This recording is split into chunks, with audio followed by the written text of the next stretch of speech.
പുതിയൊരു വീഡിയോയിലേക്ക് എല്ലാവർക്കും സ്വാഗതം. ഇന്നത്തെ ഈ വീഡിയോയിലൂടെ നമ്മൾ പറയാൻ പോകുന്നത് കേരള ബ്ലാസ്റ്റേഴ്സിനോടനുബന്ധിച്ച ഏറ്റവും പുതിയ വാർത്തകളാണ്.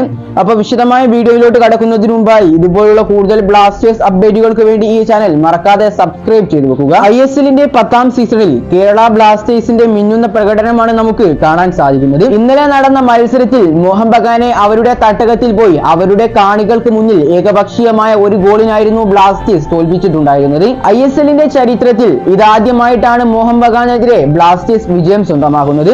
ഈ ഒരു സീസണിലെ തുടർച്ചയായ 3ാം വിജയം കൂടിയായിരുന്നു ബ്ലാസ്റ്റേഴ്സിന്റേത്. ഈ ഒരു ജയത്തോടുകൂടി കേരള ബ്ലാസ്റ്റേഴ്സ് ISLന്റെ പോയിന്റ് ടേബിളിൽ 1ാം സ്ഥാനത്താണ് നിലവിലുള്ളത്. 12 മത്സരങ്ങളിൽ നിന്നും 8 ജയവും 2 വീതം തോൽവിയും സമനിലയും അടക്കം 26 പോയിന്റാണ് ബ്ലാസ്റ്റേഴ്സിനുള്ളത്. ഇനി അടുത്ത മാസം നടക്കാനിരിക്കുന്ന സൂപ്പർ കപ്പിന് ശേഷം മാത്രമാണ് ISLൽ കേരള ബ്ലാസ്റ്റേഴ്സിന് മത്സരമുള്ളത്. ഈ ഒരു വർഷം ഒരു പോസിറ്റീവ് നോട്ടിൽ അവസാനിപ്പിക്കുന്നത് വളരെ മികച്ചതായി തോന്നുന്നു എന്നും ബ്ലാസ്റ്റേഴ്സിന്റെ പരിശീലകൻ വ്യക്തമാക്കി.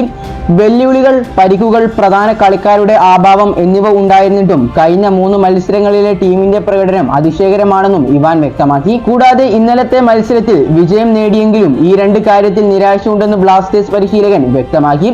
മത്സരത്തിൽ നിരവധി മികച്ച ഗോൾ അവസരങ്ങൾ ലഭിച്ചെങ്കിലും ഒരു ഗോൾ മാത്രമാണ് ബ്ലാസ്റ്റേഴ്സിന് നേടാൻ സാധിച്ചിട്ടുണ്ടായിരുന്നത്. ഇരു പകുതികളിലുമായി ഗോളുകൾ നേടാൻ നിരവധി അവസരങ്ങൾ ബ്ലാസ്റ്റേഴ്സിന് ലഭിച്ചെങ്കിലും അതൊന്നും മുതലാക്കാൻ ബ്ലാസ്റ്റേഴ്സിന് സാധിച്ചിട്ടുണ്ടായിരുന്നില്ല. ഇതാണ് പരിശീലകൻ ഇവാൻ വുക്കോമാനോവിച്ചിനെ ഏറ്റവും കൂടുതൽ നിരാശയാക്കുന്ന കാര്യം. അടുത്തൊരു വാർത്ത എന്നത് പ്രബീർ ദാസിനെ സംബന്ധിച്ചുള്ള വാർത്തയാണ്. നിലവിൽ ഇപ്പോൾ താരം കേരള ബ്ലാസ്റ്റേഴ്സിനെയും മോഹൻ ബഗാനെയും തമ്മിലുള്ള വ്യത്യാസം തുറന്നു പറഞ്ഞുകൊണ്ട് രംഗത്തേക്ക് വന്നിട്ടുണ്ട്. ഇന്നലത്തെ മത്സരത്തിന് ശേഷം പ്രബീർ ദാസ് മോഹൻ ബഗാന്റെ പരാജയത്തെ കുറിച്ച് തുറന്നു പറയുകയും ചെയ്തു. പിന്തുണക്കുന്നവരുടെ വികാരങ്ങൾ കളിക്കാർ മനസ്സിലാക്കണം. കൂടാതെ കുറച്ച് പ്രാദേശിക ഫുട്ബോൾ കളിക്കാരെ ടീമിൽ എടുക്കുകയും വേണം. ഞാൻ ബ്ലാസ്റ്റേഴ്സുമായി സൈൻ ചെയ്യുമ്പോൾ കേരളത്തിൽ നിന്നുള്ള 5 താരങ്ങൾ ടീമിനോടൊപ്പം ഉണ്ടായിരുന്നു. അസ്ഹർ, ഐമൻ, സച്ചിൻ, രാഹുൽ എന്നീ 4 താരങ്ങൾ ഇന്നലെ ആദ്യ 11-ൽ കളിച്ചു. ഞാൻ ബ്ലാസ്റ്റേഴ്സിലേക്ക് എത്തിയപ്പോൾ കേരളത്തിലെ ആരാധകർക്ക് എന്താണ് വേണ്ടത് എന്ന് അവർ എന്നോട് പറഞ്ഞു.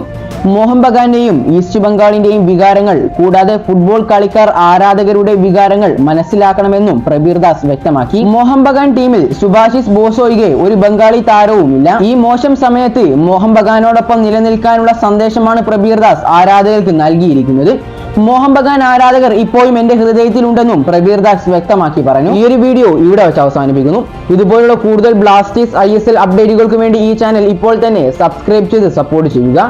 അപ്പോൾ അടുത്തൊരു അപ്ഡേറ്റുമായി വീണ്ടും വരാം. Good bye.